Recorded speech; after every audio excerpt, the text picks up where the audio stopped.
You are listening to the Warrior Project podcast, where mindset, tribe, and violence meet.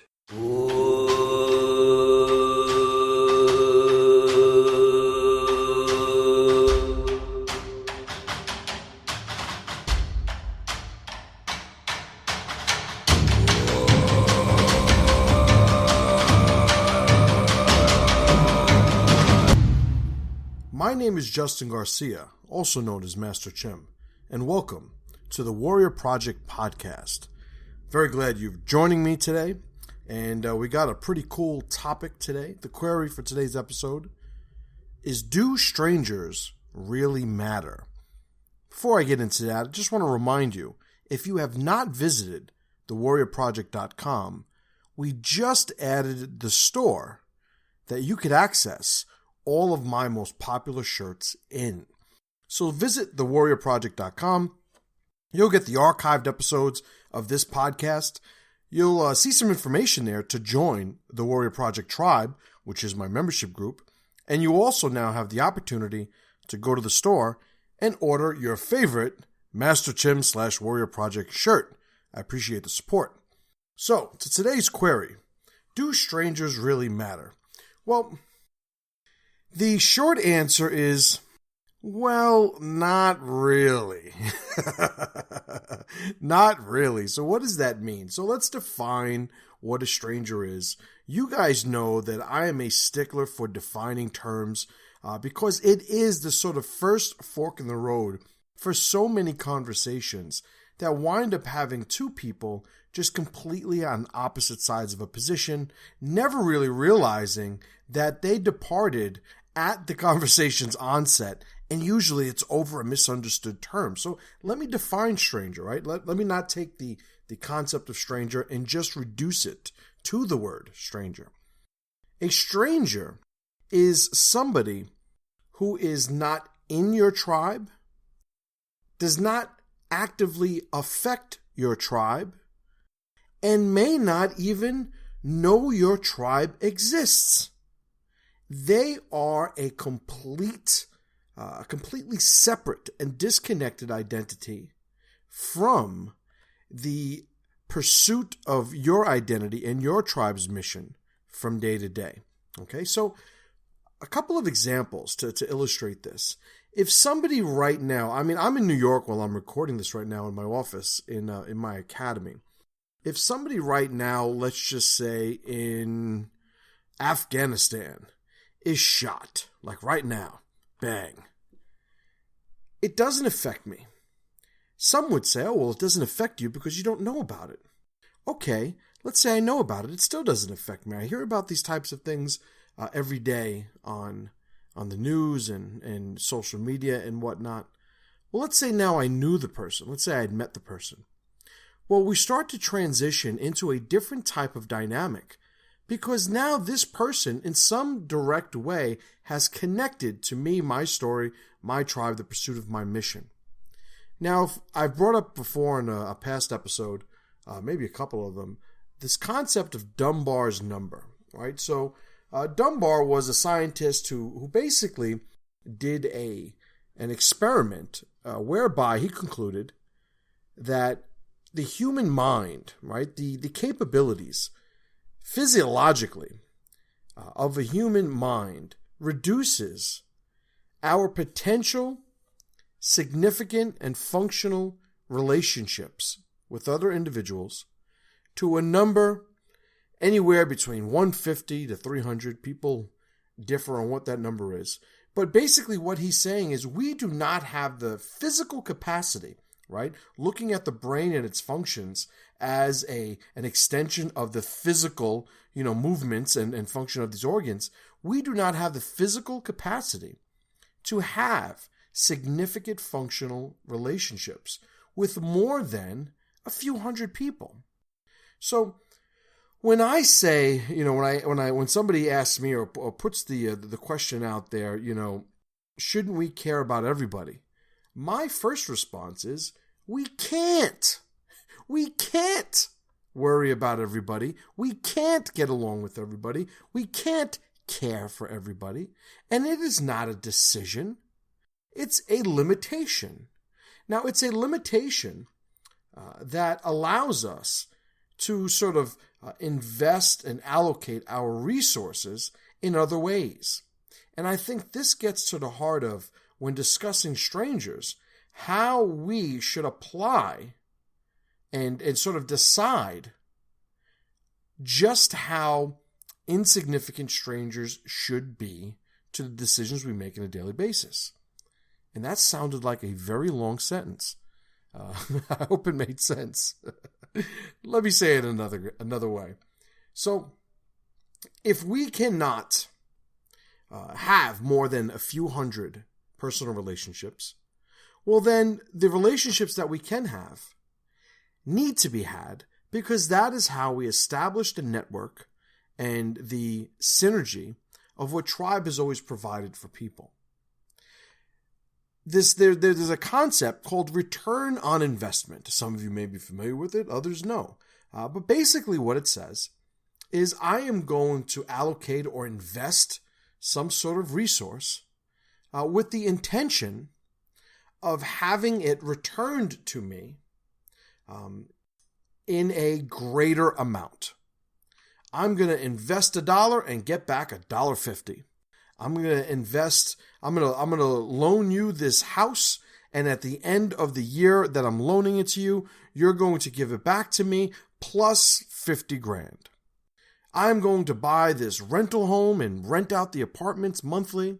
So the, $500,000 I had to come out of pocket to buy the home is recouped eventually by collecting these monthly rents from my tenants. Return on investment is how we grow. It is how we achieve progress. It is certainly how we leverage the synergy of tribe, the synergy of multiple identities forming alliances. It is the reason for doing so. So, we all know, and I'm sure you're not one of them, but we all know these sort of bleeding heart, kumbaya, can't we all just get along, I love everybody type of people. Now, I will say, coming from parents who were hippies, my father was in Vietnam, and after that, he got out, he met my mother, and they were just full on, hippies. I will say that I have plenty of people in my family or through my personal experience who I think would fall into this category. This category of, can't we all get along? Can't we all just love each other? And some of these people even go so far as to send money to other places in the world. So, pulling back for a second, put you guys on an airplane. Cabin pressure drops. The masks drop out of the ceiling. The stewardess, I think we have to say flight attendant now, says at the beginning of every flight, if we lose pressure and these masks drop, you are to put the mask on yourself first. Even if there is an infant next to you, you are going to put the mask on yourself first. Now, the reason for this is the universal law of, if we are not in a position to help ourselves, we are not going to be qualified to help other people. So if we are in a position of deficit, we cannot create a surplus for another individual. We are useless if we do not have value in and of ourselves. So when you take this, the bleeding heart who sends $20 to buy, somebody in the Middle East a set of sandals or whatnot, what winds up happening is that money is lost. And I say it's lost because it's not enough.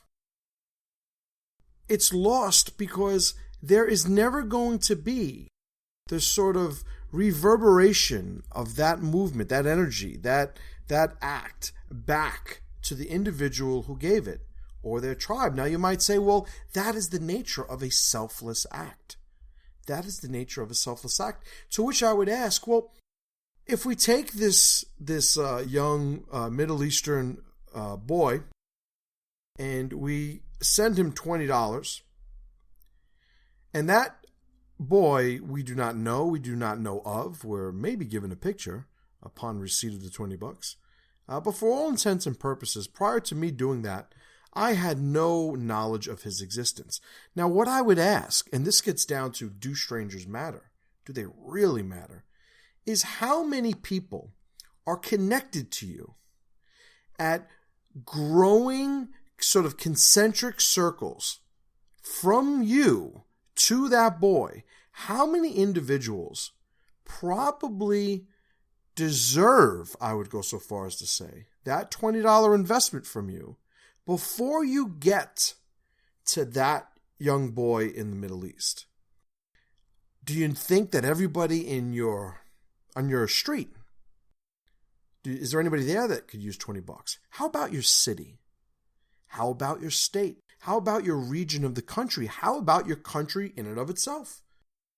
How about maybe, just going past that, how about maybe distant cousins or relatives in other countries?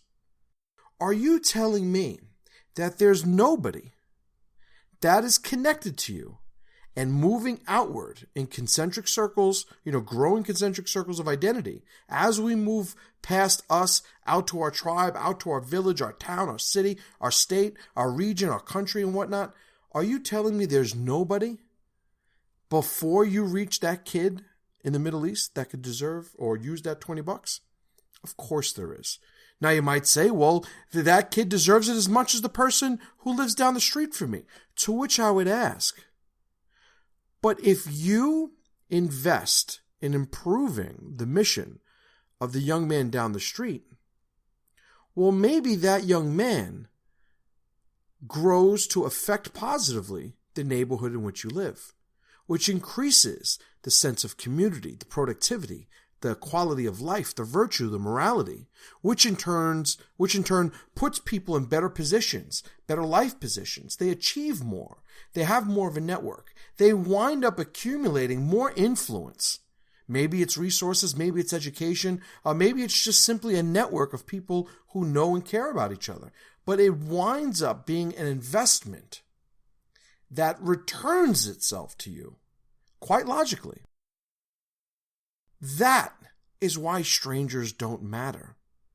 They don't matter because there is no direct return on investment. I would go so far as to say charity is very, very selfish when it is given to a stranger.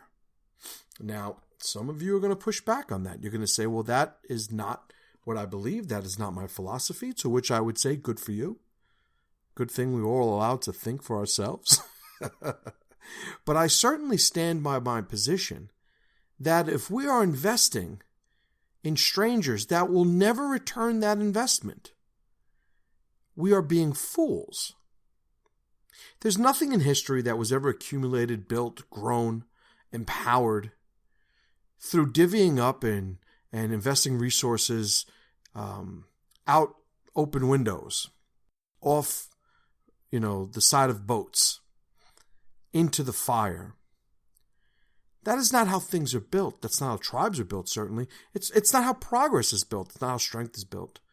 It is not congruent with everything else that you may stand for in other applications. Do you say good morning to the neighbor that lives in the house next door to you? Do you give the strangers, every single stranger on the bus in the morning or on the train in the morning, do you give them the same good morning that you give your neighbor? Of course you don't. You understand the difference. You understand how the identity begins with you, and as these circles grow out away from you, it starts to eventually encompass the people in your home, in your family, on your street, in your town, and it goes out and out and out. And the reason you invest in a good morning to your neighbor is because that builds a network. It builds an alliance that allows you to build a sense of community. Well, giving $20 to the stranger on the other side of the planet, as far as any return on investment to you, you might as well throw the $100 or the $20 in the fire, because there's not going to be any return. Now, here's another thing, and I'll end with this point. Looking at it from the opposite end, I just recently had a conversation with one of my brothers. He called me, and he had a family member that needed a favor. Now, this family member needed a favor. He's needed a favor before. He's actually needed the same favor before. He's actually required or requested this favor from many members in that family. And as he's worn out his welcome, favor after favor after favor, eventually got back to my brother, my tribal brother. And we had a conversation about it, and he said, "You know what? I'm frustrated. I'm in a position where, I'm really fired up. I told him no. I told him, I wasn't extending myself. This brother of mine has his own family he needs to take care of. But a point that was brought up in the conversation, and I told him this, I said, listen, if you would allow him, if you would give him the favor he asked, knowing full well he would wear out the welcome with you and he'd move on to the next person, you're not helping him, you're hurting him. And if you were to accommodate him, if you were to make that concession and give him what he asked for, you are doing it for you. You're doing it because you want to disarm and eliminate the potential guilt that you probably are going through right now." And he understood what I was saying. I said, because if you really wanted to help him, you would stop giving him charity. You would let him stand on his own. I told him there's a difference between somebody who falls and you help them up and somebody who lays down and asks to be dragged. And when we talk about strangers and investing our resources in people who will never return the investment of those resources, in addition to the foolishness of bypassing so many people who matter for that stranger, in addition to that, you also sabotage the stranger's ability to learn what it takes to empower himself to the point where he becomes self-reliant. You see, the thing is, if you're on that plane again, and the air pressure drops, and the masks fall from the ceiling, and everybody puts the mask on themselves, there's nobody left asking for help. Visit MasterChim.com. That's where you could sign up for the Master Chim letter. It's my daily morning email. I make announcements, give you updates on products, events, things going on. And I also like to share some power there. It's another way I could get the message out to you, share some content, stay connected. I will tell you, sometimes I deal with some controversial topics, and I don't know when my Facebook may or may not be shut off. So in addition to staying connected, it might be the rally point given the right set of circumstances. But either way, the Master Chim letter, you could sign up for it at masterchim.com. You just put your email in. I don't share your email with everybody. So OPSEC is tight. But I would certainly appreciate you guys doing that. And thank you for listening to this podcast. I will say all the reviews that I've been getting, not only on iTunes, but you guys sending me messages, I appreciate every single bit of it. I enjoy doing this. I enjoy talking about these things. And I certainly enjoy being the impetus for so many powerful conversations around the globe because of the podcast. So thank you again. I appreciate you guys. And remember, warriors, someone believes in you. Prove them right.